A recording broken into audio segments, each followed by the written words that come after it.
एक जगनपुर के छोटे से गांव में दो परिवार रहा करते थे। एक परिवार गरीब था और एक परिवार अमीर था। दोनों परिवारों में शादी का माहौल होता है और दोनों के घर में बहू आती है। अमीर के घर अमीर बहू आती है और गरीब के घर गरीब बहू आती है। अमीर की बहू ढेर सारा दहेज लेकर आती है, तो वहीं गरीब की बहू अपने साथ दहेज में कुछ भी नहीं लाती। अरे वाह बहू, क्या बात है। तेरी माँ ने तो तुझे सोने से लाद के भेजा है। अरे इतने सोने के जेवर पहनकर तो तू पूरी चंद्रमुखी लग रही है।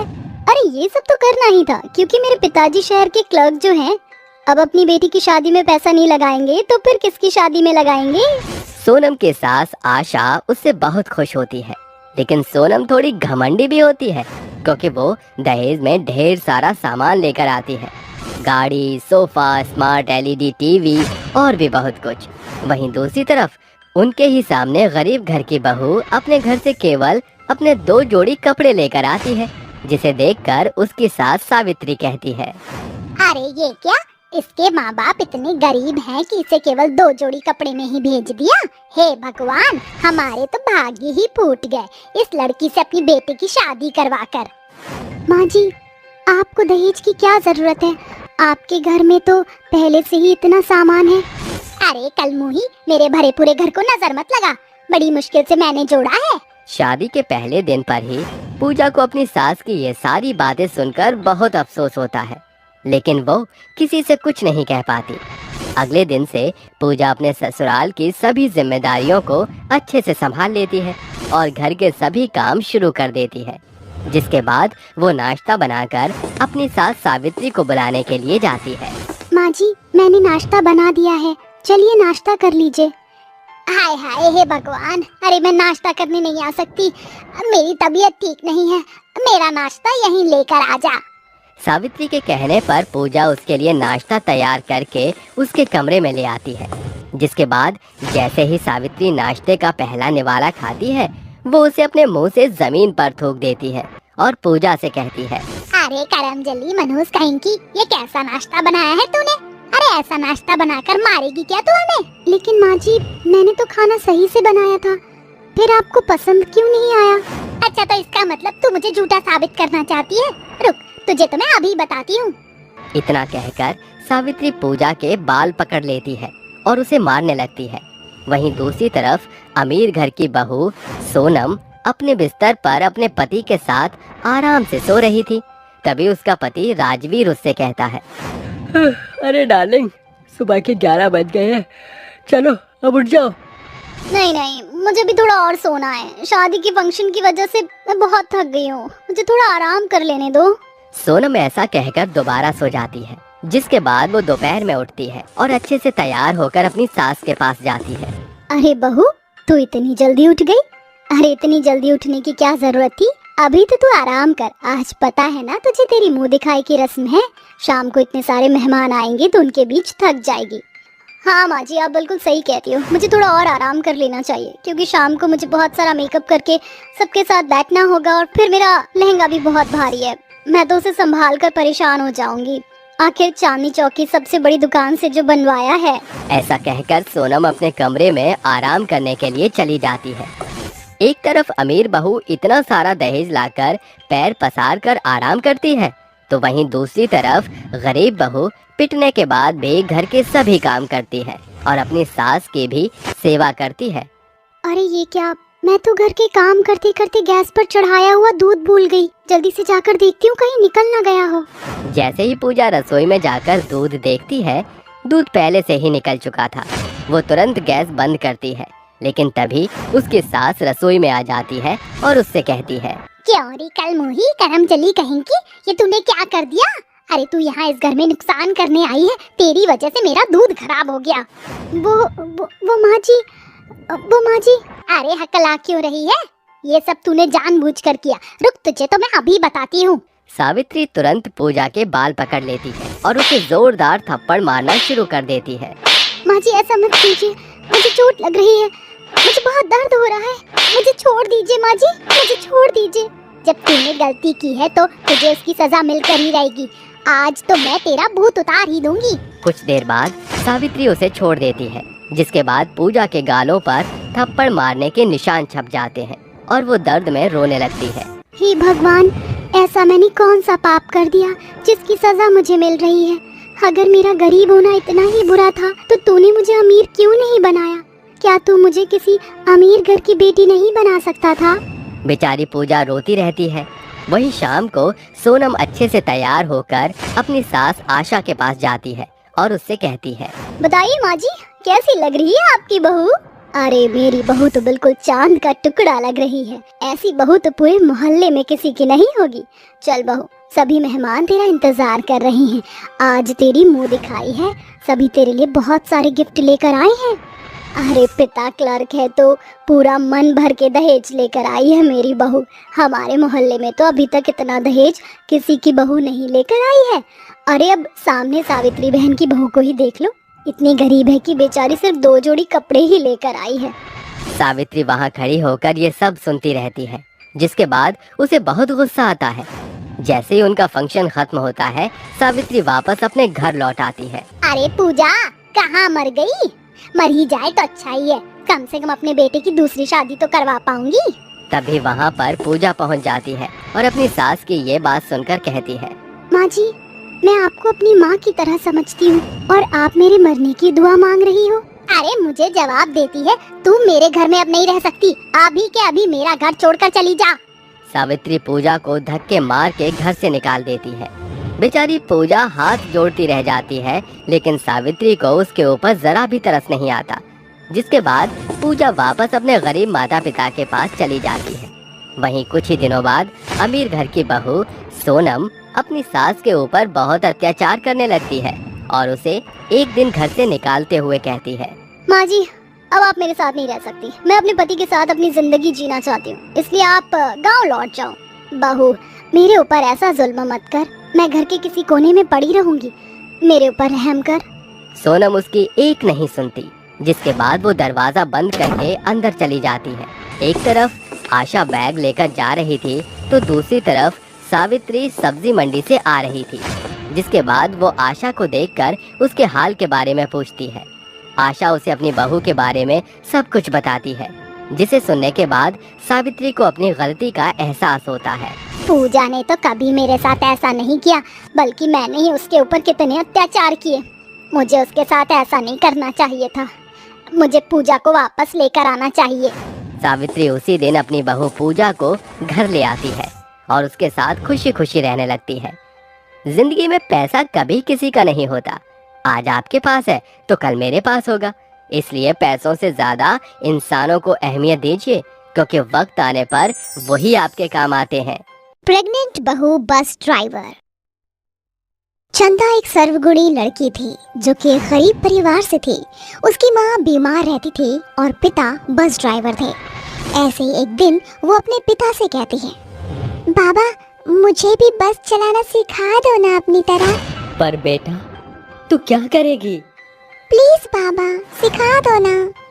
इस तरह चंदा अपने बाबा से जिद करके ड्राइविंग सीखने की मांग करती है। तो अगले दिन उसके पिता उसे अपने बस में बिठाते हैं और उसे बताते हैं कि किस तरीके से बस चलाया जाता है, और फिर चंदा भी धीरे धीरे बस चलाना सीख जाती है। वक्त बीतता है। चंदा के पिता उसकी शादी राजू नाम के लड़के से करा देते हैं, जिसके बाद वो अपने ससुराल की सारी जिम्मेदारी को संभाल लेती है। दोपहर के 2 बजते हैं और चंदा अपनी सास माया को खाना देती है। माँ जी, खाना लगा दिया है, आ जाइए। अरे मैं आऊंगी, राजू को तो बुला ले। जी माँ जी, बुलाती हूँ। चंदा आवाज देकर अपने पति को बुलाती है। तभी राजू गुस्से से कहता है, मेरे को खाना वाना नहीं खाना, मेरे को दारू पीनी है, पैसा निकाल के दे। आप कितनी शराब पिएंगे? पहले से ही नशे में है। आपको और पैसे नहीं दे सकते भाई। माँ जी आपको खाने के लिए बुला रही है, आप आ जाइए।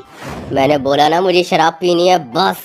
चंदा के फिर से मना करने पर राजू उसे मारता है। चंदा रोने लगती है। आंसू पोंछकर अपनी सास के पास जाती है और कहती है, माँ जी वो तो नहीं आएंगे, मैंने बहुत बोला, मना कर दिया उन्होंने। अरे कोई बात नहीं, तू खा ले और तेरे पापा जी भी आते ही होंगे। दोनों बैठकर खाना खाते ही हैं कि महेंद्र आ जाता है। फिर सब बैठकर खाना खाते हैं। खाना खाकर महेंद्र कहता है, ठीक है, अब मैं चलता हूँ। पैसेंजर वेट कर रहे होंगे मेरा। लेट हो गया, जल्दी से बस लेकर पहुँचता हूँ। चंदा के पिता की तरह उसके ससुर भी बस ड्राइवर होते हैं। महेंद्र माया को बाय करके चला जाता है। वक्त बीतता है। माया के घर का खर्चा उसका पति चला रहा था। बेटे राजू ने गलत संगत में आकर शराब पीना शुरू कर दिया था। नौकरी ना करके उसने घर का खर्च उठाने में कोई योगदान नहीं दिया, ना ही उसने चंदा की ज़रूरतों पर ध्यान दिया। इस वजह से चंदा अपनी निजी ज़रूरतों की मांग भी नहीं कर पाती थी। धीरे धीरे राजू को शराब की और लत लग जाती है, जिससे उसका बार बार पीने का मन करता है। घर से पैसे ना मिलने पर कभी वो घर से चोरी करता तो कभी बाहर से कर्जा मांग कर शराब पीता, लेकिन पीता ज़रूर था। राजू अपनी पीने की वजह से चंदा को अक्सर मारा पीटा करता था। ऐसे ही एक दिन छत पर सास धूप में बैठी थी और बहू कपड़े सुखा रही थी। तभी बहू को चक्कर आ जाते हैं। अरे बहू, बहू, तुझे क्या हो गया है एकदम से? इतना बोलकर माया उसके मुंह पर पानी की कुछ बूंदें डालती है। चंदा होश में आती है। तभी माया बोलती है, बहू तू ठीक तो है? अचानक से क्या हो गया? माँ जी पता नहीं, सुबह से चक्कर आ रहे हैं और घबराहट भी हो रही है। क्या सच? तुझे खट्टा खाने का भी मन कर रहा है क्या? हाँ माँ जी, कर तो रहा है। अरे तूने तो मुझे खुशियाँ दे दी, अब तो मैं दादी और तू माँ बन जाएगी। सच माँ जी? इसका मतलब मैं प्रेग्नेंट हूँ? हाँ बहू। चंदा की बात सुनकर माया बहुत खुश हो जाती है और वो चंदा को हॉस्पिटल ले जाती है, जहाँ डॉक्टर इस खुशखबरी को कंफर्म कर देती है। कुछ देर बाद माया घर में सबको बता देती है।